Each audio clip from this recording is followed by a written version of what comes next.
Good morning and happy Monday. Today is April 29th, 2013, and we're going to be discussing one of the final elements of team member engagement today. Compensation is the most fluid and changing piece of the engagement puzzle.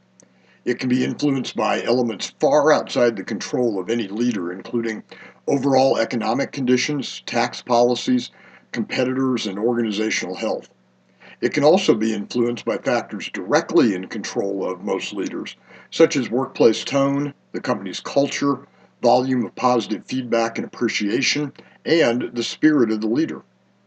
The baseline part of compensation and benefits related to team member engagement is that team members must feel like they are being compensated fairly and equitably.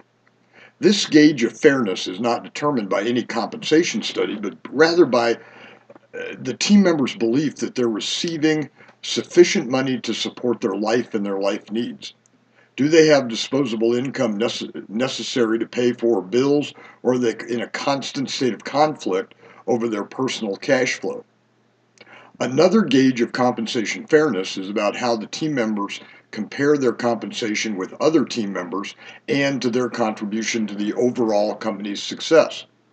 One common engagement killer is the gapping between senior management compensation, which is often a matter of public record, and the compensation received by the more line-level team members.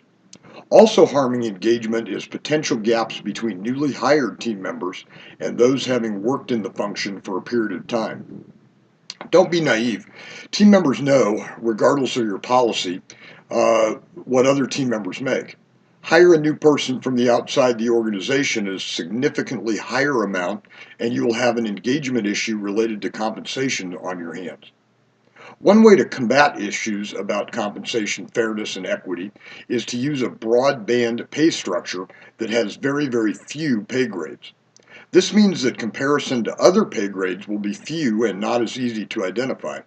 When most people in a department are grade 5, figuring out compensation for comparison is much more difficult.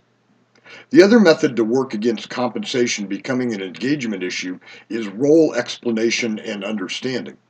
Make sure team members understand the roles of others and how there are common changes in responsibility and contribution levels within those roles. Finally, don't be afraid to share comparison data on your compensation plans. If you are hitting on all other engagement cylinders, you do not have to be the highest paying organization in town. If you are in the ballpark market, share that data with your team members. Take care, everyone, and I hope you have a great week.